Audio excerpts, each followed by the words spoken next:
Alright guys, HyDra back again. Hope you're all doing well and enjoying your day so far. Some fascinating series in the CDL this evening with OpTic Texas especially putting the dagger in and then twisting the knife against the Las Vegas Legion, a brand new team as Simp comes in for Purge. Was that the right decision based on this series? Maybe too early to tell, but Prit and Shotzzy certainly believe Vegas are playing arguably far worse COD in this series than they have done so far over these last few weeks. Very much intrigued to your thoughts in the comments below. Hit the like button if you enjoy. Subscribe if you're new as always, I would greatly appreciate it. First of all, did want to just address quickly the AR versus SMG debate, because going into this stage, that was the big conversation. The MCW got nerfed, the headshot multiplier didn't become a thing anymore, therefore the rifle was meant to be better, and sure, maybe that is the case. I do feel like the rifle is probably the stronger gun, but I can't lie, these ARs have kind of been fried. You look at some of the standout players of the series, you'll see, today Ghosty, you'll see Dashy come into the fore. And yes, the SMGs have done well as well, but let's be real, on most of these maps, we're still seeing 2-2, we're still seeing a lot of MCWs. Now look, the rival still can do this. In the hands of a pro, okay, 2013 world champion here, Parasite, I'm not sure I can do this, but Parasite can do this and somehow get a double kill cross map with the rifle. So it is capable of doing some rather remarkable things, but I'm not sure the meta is broken as some seem to be predicting going into this set of qualifiers. Also, this I thought was cool from Ravens. We saw them put together some comms from the absolute Gwyn takeover, to be honest. It was just a crazy series yesterday when they're up 5-1. Gwyn's in a 1 versus 3. 1-2 closes out the third, and obviously the boys are going nuts about it. Thought it was just nice as well that they, put this out there, because OpTic tend to do this. They put out some comms from their series that they've played, and it's cool to see other teams kind of hop on the train as well, because everyone likes seeing this type of content, and the players don't mind as long as they're not revealing strats, generally speaking. Now, we've got to talk about the Daniel Ghosty masterclass. It's a funny day for it, right? Because it's 420 today, and we know that at least the rumours on Dan Ghosty, according to Sibilance, why did I call him Sibilance?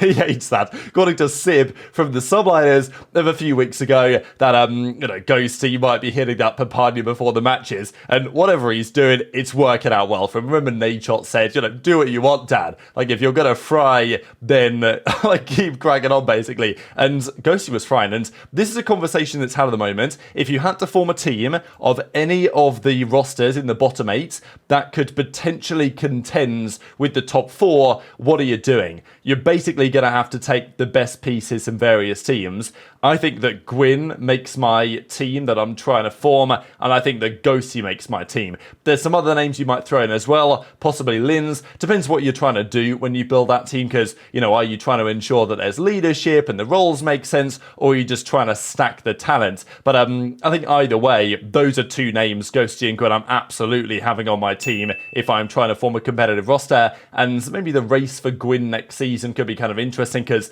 I feel like Ghosty will be a piece of this Thieves roster for quite some time to come, unless he gets poached by a better team. But, I guess time will tell, because he's been frying lately. There's no doubt about it. He's been their best player for a long time. This was a crazy highlight as well. Let me just play this for you guys. Gets the first, gets the second, switches to the pistol, absolutely slams ReeaL as well for the third. Okay, sure, he was weak. And ReeaL did, again, play well this series. But somehow this series did actually go the distance. And yeah, here's Dan Ghosty maybe on that extra special Pine Park pack before getting on with the day. But the game 2 was a role reversal, and what do you guys think about this as well? For the last few years, the discussion has been around the 5-3 curse. You go up 5-3, are you going to lose the map? It often happens. And 5-3 is a pretty dangerous scoreline, because let's say you're on 5-3, but you've got like an offense next, all of a sudden it's 5-4, then you lose one defense, and yeah, now you're in a bit of a predicament. But lately, the last couple of days, we've seen 5-2 comebacks, and 5-2 is pretty unforgivable to lose from here, to be fair. But Heretics bottled it yesterday against the Toronto Ultra, and as did Thieves today. It's funny, right, because I was roasting Heretics yesterday for having no bottle, which I still believe, by the way, and we'll see that when we get to Game 5. But to be fair, they did manage to out-bottle Thieves on this one, and, it is a key talking point, because these teams obviously have talent, but when it comes to beating the top teams, when it comes to taking down the top 4 teams, often it comes down to, like, can you capitalize on your advantages? Thieves did the same thing when they played FaZe at the Major. They really should have been up 2-0, but they bottled the map 2, they lost the series. Like, it's those moments, because the teams have the talent to contend. The question is, when it gets to, 5-5, or when you have a nice 5-4, 5-3, 5-2 lead, you've got to close out. Some teams are not particularly good at doing so, and if they want to be competitive, they're going to have to. This, by the way, was the game 1 where Ghosty went 34-17 for the W, pretty outrageous. And then it was in the end of round 11 Search and Destroy in the 6-star that Heretics managed to win. From there though, Thieves bounced back, and again it was a good performance from Ghosty and really the rest of the team. This was though 5 versus 4 because Thieves somehow had the exploding propane tanks on their side, and I just don't understand the map design decisions here. Not only because there's a massive propane tank, but also because there's other explosives nearby, and that's where the control point is. It's like, the more this happens, the more I think, was this really a particularly good idea, guys? Especially because, you know, this map is in the pool. It's probably not going to go from the pool. I imagine the high-rise control is going to stay for the rest of the year. You know, this type of stuff is going to happen at champs, I imagine, when somebody gets blown up from a mile away by the exploding propane tank. And on this occasion, it was Heretics that suffered badly for it. But they did bounce back very impressively here on the Vista, on the Rio, sorry. This actually is a pretty good map for Heretics. They played it respectably to actually very well so far this season, and that's an Invasion Map 5. And an Invasion Map 5 that I really think they should have won. I will say as well on this map, JoeDeceives had a tough time this series. And it is kind of a little bit early days still to say on this new Thieves roster, but if you got rid of JoeDeceives' name and put Afro here, looking at these numbers in the hard points, you'd have probably said, yeah, that looks like one of Afro's pretty poor maps. Like, that's kind of what he was doing. So JoeDeceives comes in. Sure, Joe had a great debut series when they played their series last weekends, but yeah, not the case today, and bit of a concerning one maybe, because you know, if JoeDeceives isn't playing better than Afro in the respawns, then the team is probably worse because Afro was the better player in Search and Destroy. So that is a key thing for them to have a look at. And in Search and Destroy, they go down 2-0. ReeaL has a streak that he actually uses by accident, he says, which did not work out in their favour. But still, this is a 2-0 lead. This is a situation that Heretics should close out. But it goes 4-4, and on the verge at 4-4 of going down 5-4, here comes Daniel Ghosty. He gets the first onto MettalZ, fair play, trades it out. But what is Vikul doing here, man?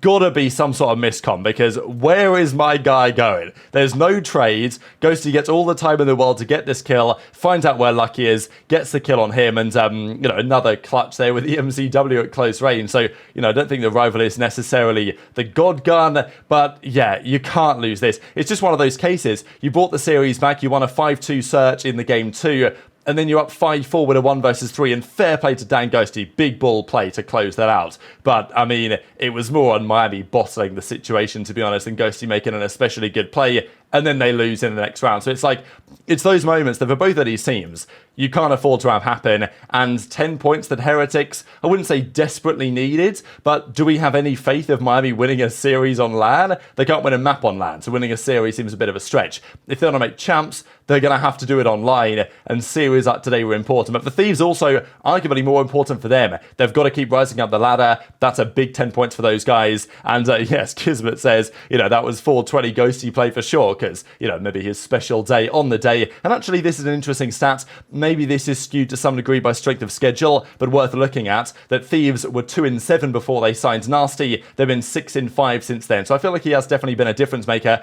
These were the numbers. Joe with a particularly rough one, to be fair, but a classic Ghosty masterclass to bail them out, and Kremp actually was very good in the game 5 as well. Vikul with a bit of a shocker, really, especially that, you know, that game 5 play. Big bounce back from MettalZ, but ReeaL continues to play incredibly well, and that might be the key turnaround point for this team. But the other series I wanted to discuss, we'll talk Surge, New York Subliners tomorrow morning, is Vegas versus OpTic Texas, because this was a debut series for Asim. I don't think he's lost a debut series yet. Well, he hadn't until, of course, this one. I will also say here the map set was kind of interesting, right? Because we get a 6-star hardpoint in the game 4, which is where Legion got slammed the other day. But the other maps are maps that OpTic, you know, want to get some reps on. Invasion Search, High-Rise Control, High-Rise Search and Destroy. They decided to play it again. So absolutely from OpTic side, they're trying to get reps on maps that, you know, they don't especially like and aren't always in their map pool, and I think a wise thing to do. This series though was just so strange, and I think that OpTic realized during the series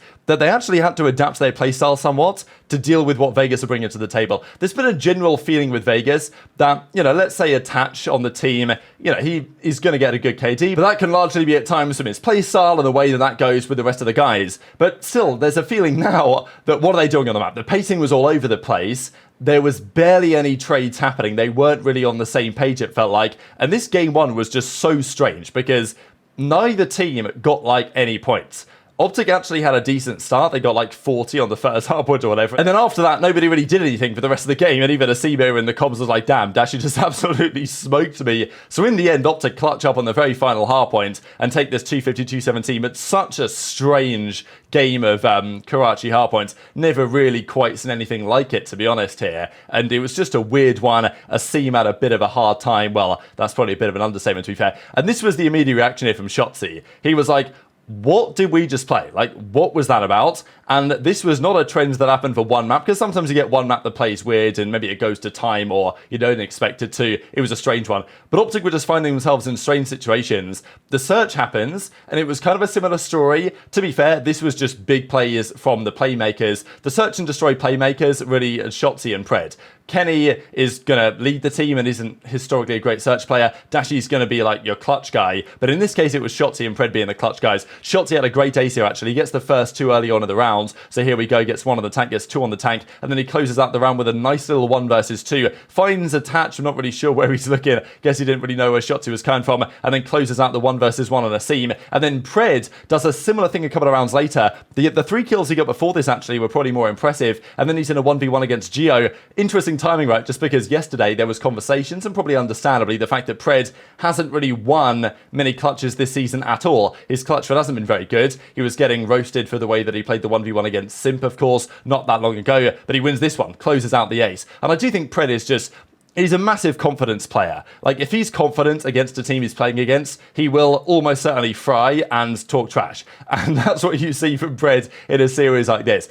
And that will happen in like 90% of series they play, but for whatever reason against FaZe, it seems to have been a different story. But you know, this is Pred at his best, to be honest, right here. Clutches up in the search. And look at the OpTic guys' reactions, right? They're like, what are we playing right now? And that continued into the control. When the control is over, I mean, look at the reaction here for these guys. Like, Shotzzy is mind blown, Kenny is mind blown, Dashy is mind blown, and then Pred is right over the cameras saying the following. I mean, yeah, just try and decipher what he's saying here. It doesn't really take a genius to figure what he's saying. I mean, yeah, here he is up in the face. What are you guys doing? And then he actually, I'm pretty sure he must go into game chat, right? Because, yeah, he seemingly toggles game chat here and says, like, what the hell are you guys doing? So OpTic were not impressed by what the new Vegas Legion had to bring to the table here. And, you know, they were clowning them after the fact. I mean, Shotzzy was in the post-game interview as well saying, what were those guys doing? And I'll share that clip actually right at the end of the video. But yeah, some of the reaction here, right, as Attach says, couple of mistakes costed us the first couple of maps, but the feeling was from OpTic that, like, they were not playing anywhere near as coordinated enough. And this is the point. They got rid of Purge in a seam. They brought in a seam, and the theory was that a seam would be a direct upgrade on Purge. And, you know, my theory was that I wasn't sure they would get better, but I didn't think they'd get worse. I thought that, you know what, bringing a seam in for Purge, I wasn't, you know, convinced that it would necessarily be an upgrade, because there's always questions on how vital Purge was to that system and whether Purge was, you know, enabling those guys to play as they did. It's always a difficult thing to decipher, but there's always a chance that is the case. They bring in a seam. I thought, you know what, maybe it's an upgrade, maybe it's not. And I definitely didn't think it was going to be a downgrade, realistically speaking. And maybe it's not. I mean, look, it's one series, but it's one not especially impressive series from an OpTic team on not their best maps that basically took the mick at times with the way that OpTic were playing this one, and you know, they were just laughing and joking around and having a good time in the series, and they still pretty emphatically won on a dominant 3-0 to not drop a single map on the weekend. So impressed by OpTic, especially because they did this on some of their weaker maps, and despite slow and competitive hardpoint games this weekend, they closed out. But yeah, as Kenny says, that was a camping simulator. What the hell? Oh, it's 420. These guys must be baked, is obviously the implication. And even Kenny goes on to say to Octane that you know, that was just like the worst series ever fundamentally, and if you played fundamentally that series, you were probably going to lose because they were just playing so wacky that it wasn't going to work. And Shotzzy was just straight up roasting basically their playstyle. So this is when the question is on a seam, because a seam usually does well in debut series, and the numbers here not pretty at all, right? A seam has a 0.64 this series. I think when Purge played OpTic back in the Major 1 qualifiers, he had like a 1-0, like he had a pretty respectable series. And sure, he wasn't great, and I can understand why Vegas thought they could upgrade. And you know, I'll always commend the decision making to try and get better, but you know, on the evidence of so far, especially the way that OpTic are talking about the way that Vegas plays, this did not click especially well out of the gates. And this is one of those decisions that they might have done on the bit of a whim, putting aBeZy in the roster, feeling that, well, it's going to work out, it's got to, but without the trial, without really seeing if it was going to, maybe it's affected the play of the rest of the team. And it's not like aBeZy played well at all this series, got absolutely slammed basically from start to finish. So, you know,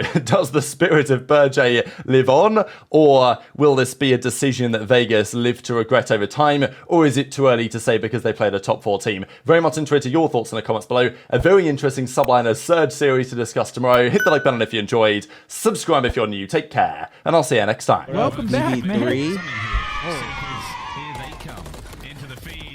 What'd you think of the win today? The trades are there once again, polar opposites of the street. It's just a bloody horrible place to be, mate. It's not a nice place. Terrible. Those guys difficult, but still, or something. This is, I mean, what are Subliners There's something up this final 30 seconds? They might. Yeah, I feel like if you actually watch that in depth, a hill that we acknowledge difficult to collect time. Dude, I don't know what the fuck they were doing. And even if the scrap time is towards New York for the gunfight, there's no explanation for that game a right lot now. of hell no.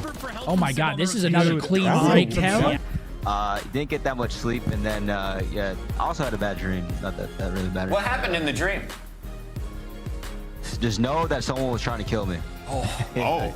Yeah, no, it was literally a nightmare. But I don't know what was worse, honestly, that or what I just played, because holy ish, that was such a boring. Well, I'm not the one to talk, but wow, what were they doing? Wow. I've never heard you talk like that. Spikes from Shotzzy on a Saturday? Something special in the air tonight. No,